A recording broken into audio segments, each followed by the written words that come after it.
Hello dear students, I am Abhishek Gupta from Civil Department. This course is for BTech Agriculture first year second semester. Subject is Theory of Structure. Code is EB 5125. This is lecture number 16. So in last lecture number 15 हमने start किया था tension member.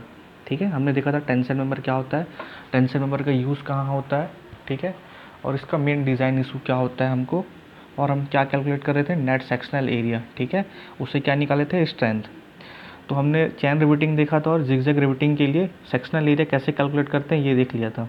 ठीक है, अभी हम पढ़ने वाले हैं IS 800 1984 जो आपका इंडियन स्टैंडर्ड कोड है. इसने हमको कुछ रिकमेंडेशंस दिए हुए हैं for net effective area calculate करने के लिए फॉर एंगल सेक्शन और टी सेक्शन. ठीक है, फॉर एंगल सेक्शन और टी सेक्शन के लिए.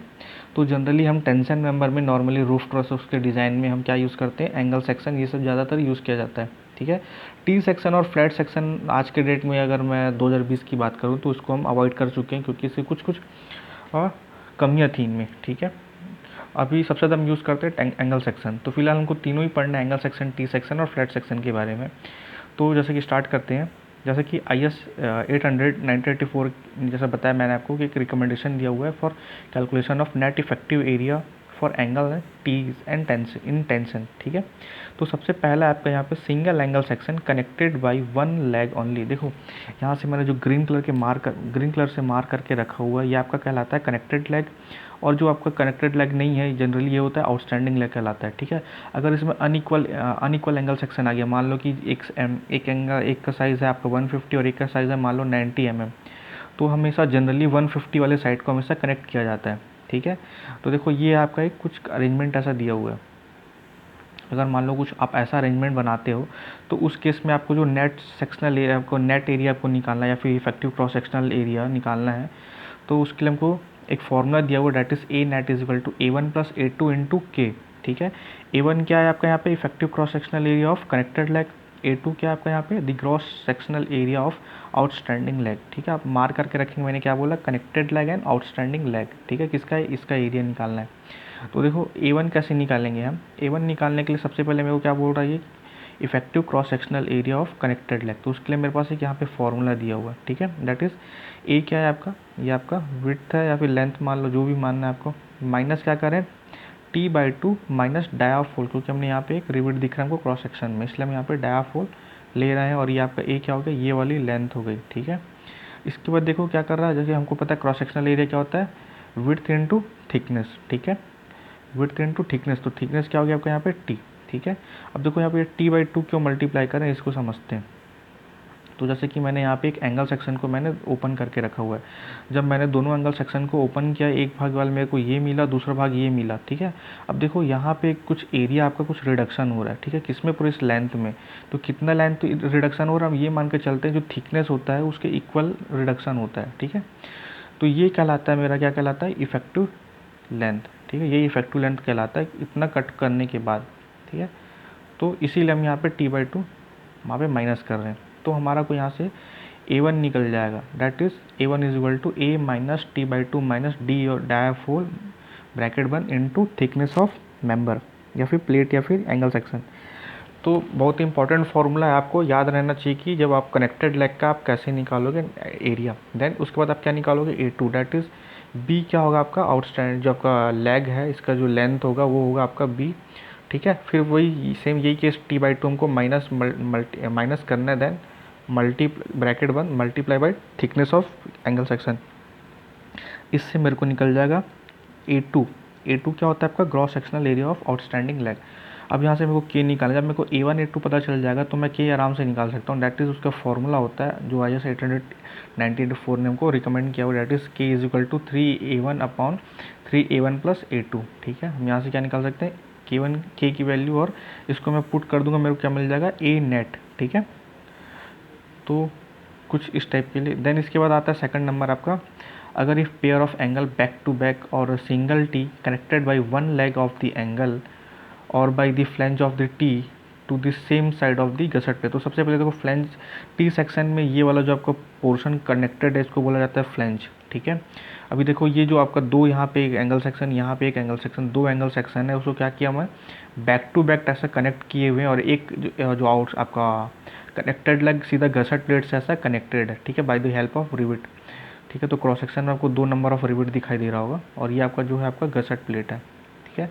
और ये आपका टी सेक्शन है, और ये आपका दो एंगल सेक्शन। तो क्या बोल रहा है देखो, pair of angles back to back और ब्रैकेट में और a single T connected by one leg of the angle, one leg of the angle, ठीक है, कनेक्ट है सिर्फ बाई दी, और फ्लैंज भी एक ही साइड से, फ्लैंज भी कनेक्ट है, ठीक है, same side of the gusset plate.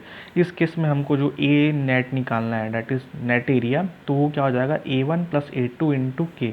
A1 क्या होगा आपका effective cross sectional area of connected leg, और A2 क्या होगा gross area of outstanding leg, ठीक है। ग्रॉस एरिया इसलिए बोल रहे हैं क्योंकि इसमें किसी भी तरह का आपका जो आउटस्टैंडिंग लेग है, इसमें किसी भी तरह का आपका देखो, इसमें किसी भी तरह का कोई रिडक्शन नहीं हुआ, इसीलिए हम यहाँ पे इसको ग्रॉस एरिया बोल रहे हैं, ठीक है। तो देखो क्या बोल रहा है ग्रॉस एरिया, ठीक है। अब के कैसे निकालेंगे हम यहाँ पे 5A1 upon 5A1 plus A2, ये भी IS 800 1984 ने रिकमेंड किया है, ठीक है, के निकालने के लिए। और A2 में मल्टीप्लाई कर दो और A1 के साथ ऐड कर दो, तो क्या मिल जाएगा आपको ए नेट। कौन से केस के लिए, अगर आपका pair of angle back to back connect है, ठीक है। तो इसके बाद आता है तीसरा आपका double angles placed back to back. देखो बैक टू बैक को अंडरलाइन कर लो, जनरली क्वेश्चन में आपको ऐसा गिवन हो सकता है कि एक दो एंगल सेक्शन है और उसको बैक टू बैक कनेक्ट किया गया किसी एक साइड ऑफ गसेट प्लेट के। तो सबसे पहले इसको अंडरलाइन करो, double angle back to back. Double angle मतलब एक एंगल ये हो गया, एक एंगल ये हो गया, ठीक है। किसके साइड कनेक्ट बोल रहा है, गसेट प्लेट के साइड, ठीक है। जैसे कि ये गसेट प्लेट एक साइड इधर कनेक्ट हो गया और एक साइड इधर कनेक्ट हो गया by the help of riveting या फिर बोल्टिंग, ठीक है। तब इस केस में हमको क्या निकालना है, area of outstanding leg. Outstanding leg कौन सा होता है, जो हमेशा कनेक्ट नहीं हुआ होता, जैसे कि ये आपका आउटस्टैंडिंग लेग, ये आपका आउटस्टैंडिंग लेग कहलाएगा, और ये आपका कनेक्टिंग लेग, ठीक है। तो देखो आउटस्टैंडिंग लेग निकालने के लिए मेरे को क्या करना पड़ेगा, मेरे को पहले बात इसका विड्थ पता होना चाहिए, फिर लेंथ पता होना चाहिए। तो जनरली क्वेश्चन में गिवन रहता है, तो डैट इज़ बी, और इधर वाला साइड आपका क्या कहलाएगा ए, ठीक है। आउटस्टैंडिंग लेग को सॉरी कनेक्टेड लेग को अगर मेजर करूँ तो ए, और आउटस्टैंडिंग लेग को मेजर करूँ तो बी, ठीक है। तो b माइनस क्या करना पड़ेगा फिर t/2। अब t/2 क्यों माइनस करें मैं आपको बता चुका हूँ, ठीक है। हम जो वहाँ पे जो लेंथ थोड़ा जो कटिंग करते हैं, जो कटिंग हुआ पोर्शन वो t/2 के इक्वल होता है। देन हम यहाँ से आउटस्टैंडिंग लेग का एरिया निकाल सकते हैं, that is A2 is equal to b minus t/2 bracket 1 into thickness of member. Then connected leg का जब निकालना है तो क्या करना पड़ेगा, a माइनस t/2 माइनस डायाफोल bracket 1 into thickness of the member, ठीक है। तो आपको ये फॉर्मूला याद रखने पड़ेंगे क्योंकि ये अभी हमको न्यूमेरिकल में यूज़ होगा। फॉर टी सेक्शन, जैसे कि कोई टी सेक्शन है, जनरली इसको हमने आजकल अवॉइड कर दिया ड्यू टू प्राइम फोर्सेस की वजह से, तो फिर भी देख लेते हैं टी सेक्शन के लिए। इसका जो आपका gross area of connected leg, मतलब कि इसमें किसी भी तरह का होल नहीं है, इसीलिए ग्रॉस एरिया बोला जा रहा है। तो उसके लिए हमारे पास एक formula that is A1 is equal to, sorry connected leg आपका ये होगा, ठीक है। कॉर्ड का मैं अभी ग्रॉस एरिया का बता रहा था। तो देखो अभी फ़िलहाल मैं इस ग्रॉस एरिया की बात करता हूँ, कौन से ग्रॉस एरिया की, इस वाले पोर्शन की मैं बात करता हूँ। तो उसके लिए क्या क्या फॉर्मूला दिया मेरे पास, b minus thickness of flange, that is thickness of flange into thickness of web. ये वाला पोर्शन आपका वेब कहलाता है और ये वाला पोर्शन आपका क्या कहलाता है, फ्लैंज कहलाता है, ठीक है। ध्यान रखेंगे आप लोग। तो जो थिकनेस ऑफ फ्लैंज और thickness of web generally question में गिवन रहता है, ठीक है। तो आप यहाँ से क्या निकाल सकते हो, आउटस्टैंडिंग लेग की एरिया। देन कनेक्टेड लेग का क्या करना पड़ेगा हमको, यहाँ पे देखो अभी क्रॉस सेक्शन में आपको 2 बोल्ट दिखाई दे रहा है और हमको ये टोटल हमको लेंथ पता है, डेट इज़ ए, ठीक है। फ्लैंज का विड्थ हमको पता है, डेट इज़ ए। तो हमको कितना होल है इसमें, 2 नंबर ऑफ होल्स हैं यहाँ पे, तो 2 डायाफ होल हमको माइनस करना पड़ेगा, इनटू क्या करेंगे bracket 1 into thickness of flange. तो यहाँ से हमको क्या निकल जाएगा, कनेक्टेड लेग का एरिया, ठीक है। तो देखो अभी सीधा क्वेश्चन स्टार्ट करते हैं। तो देखो क्वेश्चन में क्या बोल रहा है, ए mild steel flat of size 160 mm into 12 mm, ठीक है। देखो क्या बोल रहा है, एक फ्लैट है ऐसा करके आपका माइल्ड स्टील का फ्लैट है, ठीक है, जिसका विड्थ क्या बोल रहा है आपका 160, ठीक है।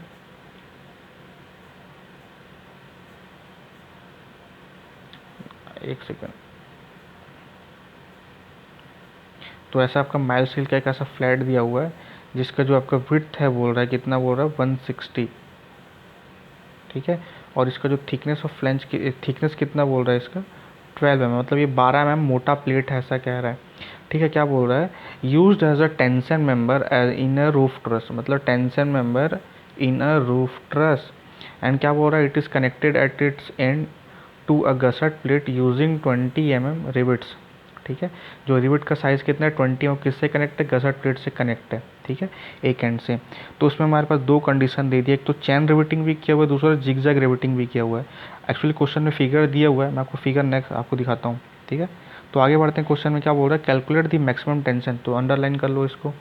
क्या बोल रहा है, calculate the maximum tension which the flat can carry, ठीक है, इन ईच केस, मतलब ईच केस कौन कौन सा, एक तो चैन रिवेटिंग में, दूसरा आपका जिगजैग रिवेटिंग में, ठीक है। तो और पूछ रहा है कि कौन सा अरेंजमेंट सबसे ज़्यादा स्ट्रॉन्गर होगा। तो देखते हैं, आपको कुछ वैल्यूज़ दी हुई है, जैसे कि sigma permissible axial tension in plate that is 0.6 FI, और FI की वैल्यू कितनी है 250 मेगा पास्कल। तो चलो शुरू करते हैं आगे। तो सबसे पहले हमको क्या करना है, गिवन डेटा लिखना है। तो देखते हैं क्या क्या गिवन डेटा दिया हुआ है, that is diameter of rivet कितना दिया हुआ है 20 mm, और क्या दिया हुआ है डैफ, देखो 20 mm का तो रिविट दिया हुआ है, तो हमको कितना एक्स्ट्रा होल्ड करना पड़ेगा, दैट इज़ 1.5 एक्स्ट्रा, 1.5 ऐड कर दो आपका डायफ रिविट में, तो क्या मिल जाएगा आपको डायफ होल, प्लेट होल, ठीक है। हमको प्लेट में इतना होल करना पड़ेगा, तब हम इस डाया के रिविट को इंसर्ट करा पाएंगे। देन आपको पता है सिग्मा 80 दिया हुआ है, that is called permissible stress in axial tension in plate, ठीक है, दैट इज़ कितना आ रहा है 150 न्यूटन पर mm², ठीक है। तो पहले केस 1 लेते हैं, दैट इज़ चैन रिविटिंग। तो चैन रिविटिंग में मेरे को कुछ ऐसा फिगर दिया हुआ है क्वेश्चन में, जिसमें आपका पिच की वैल्यू भी दी हुई है, गॉज डिस्टेंस भी दी हुई है, एंड डिस्टेंस भी दी हुई है, ठीक है, और एज डिस्टेंस भी दी हुई है। तो देखो दो पिच की वैल्यू कितनी है आपका 80 mm, और विड्थ ऑफ प्लेट कितना है 160, ठीक है। तो देखो हमको सबसे पहले तो देखना है कि आपका लोड यहाँ से लगा, ठीक है, लोड खिंचाने के कारण हो सकता है कहीं इस पॉइंट से आपका रप्चर हो जाए, ठीक है। तो वो कौन कौन सा पॉइंट है, देखो मैं जूम कर देता हूँ। तो ए बी सी डी, ठीक है, यहाँ से कहीं आपका सा रप्चर हो सकता है, ठीक है। तो हमको बेसिकली ये नेट एरिया हमको कैलकुलेट करना पहले, इस पॉइंट इस एरिया का, कहाँ का, जहाँ मैंने ग्रीन कलर से मार करके रखा हुआ है। तो that is called our most critical section point, मतलब कि 100% इंटेंसिटी ऑफ फोर्स आपका यहाँ पे एक्ट होगा। तो हो सकता है आपका यहाँ पे कुछ एरिया रिडक्शन की वजह से कुछ आपका फेलियर हो सकता है। तो सबसे पहले हम ये यहाँ पे चेक करें कि यहाँ पे इसका जो नेट एरिया क्या होगा।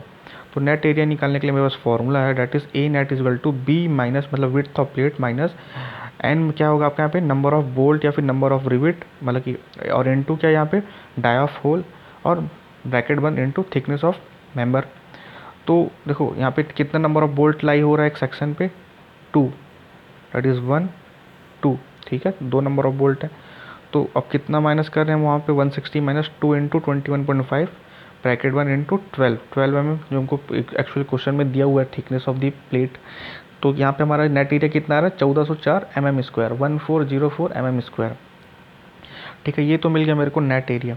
अब नेट एरिया में और मेरे को परमिसिबल स्ट्रेस पता है, तो वहाँ से मैं मल्टीप्लाई करके क्या निकाल सकता हूँ, maximum tension in the flat, ठीक है। तो कितना आ रहा है, ये आ रहा है आपका 210.6 किलो न्यूटन, 210.6 किलो न्यूटन, या फिर 210.6 किलो न्यूटन, ठीक है। अब आगे बढ़ते हैं केस 2 की तरफ। तो केस 2 क्या बोल रहा है आपको, स्टैगर्ड रिवेटिंग बोल रहा है, ठीक है, स्टैगर्ड रिवेटिंग आपको पता ही है। तो देखो अब इसमें 3 पॉसिबिलिटीज़ है फेलियर होने की। पहला कौन सा, जैसे कि मैंने EFGHIJ के ऐसा मार करके रखा हुआ है, तो 3 पॉसिबिलिटीज़ बन रही। पहला तो आपका जो वर्टिकली पूरा ऐसा आपका रप्चर हो जाए, जैसे कि EFG पूरा ये प्लेट इतना आपका रप्चर हो जाए। दूसरा केस क्या बन रहा है आपका, दूसरा केस आपका बनता है आपका EFJ के कुछ ऐसा फेलियर हो जाए, ठीक है। तीसरा केस क्या बन रहा है आपका यहाँ पे HIFJNK,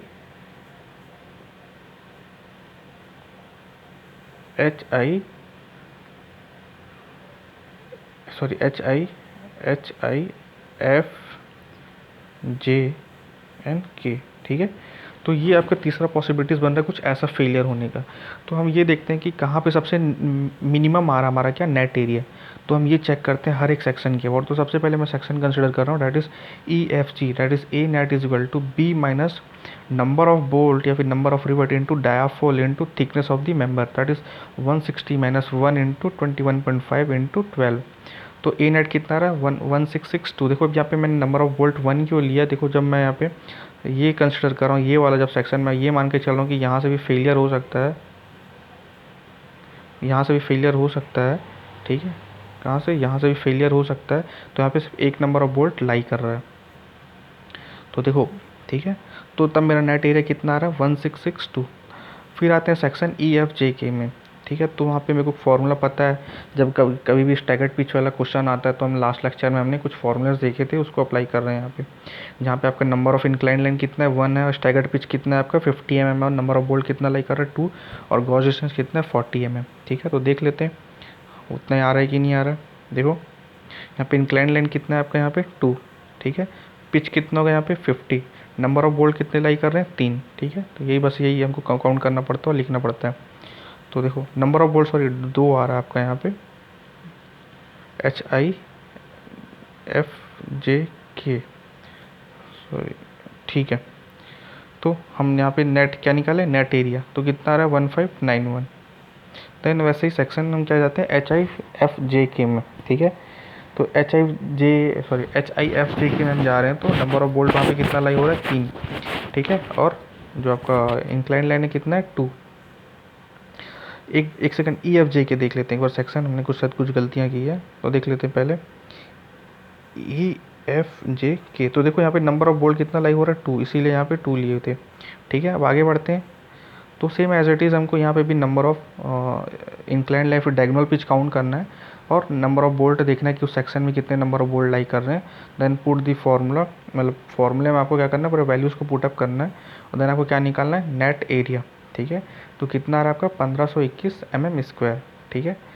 अब क्या करना है, हम तीनों में देखते हैं सबसे नेट एरिया से किस में सबसे कम आ रहा है, तो वो आ रहा है आपका 1521 mm², ठीक है। तो मैं यहाँ से क्या निकाल सकता हूँ, टेंशन इन प्लेट, तो that is sigma 80 into A net minimum, तो कितना आ रहा है मेरा 228150 न्यूटन। आप कंपेयर कर लो दोनों में जो भी कम होगी, ठीक है, कौन से में सबसे ज़्यादा हमारा आ रहा है, ठीक है।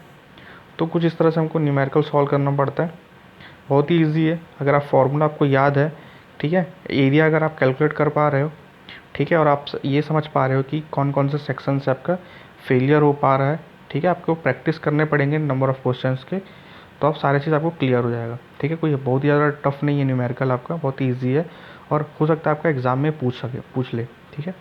तो जनरली इस टाइप के न्यूमेरिकल आपको एग्ज़ाम में पूछ सकते हैं, तो प्रैक्टिस चाहिए आपको इस क्वेश्चन के लिए, ठीक है। कुछ नहीं, बहुत ही ईजी है, ठीक है।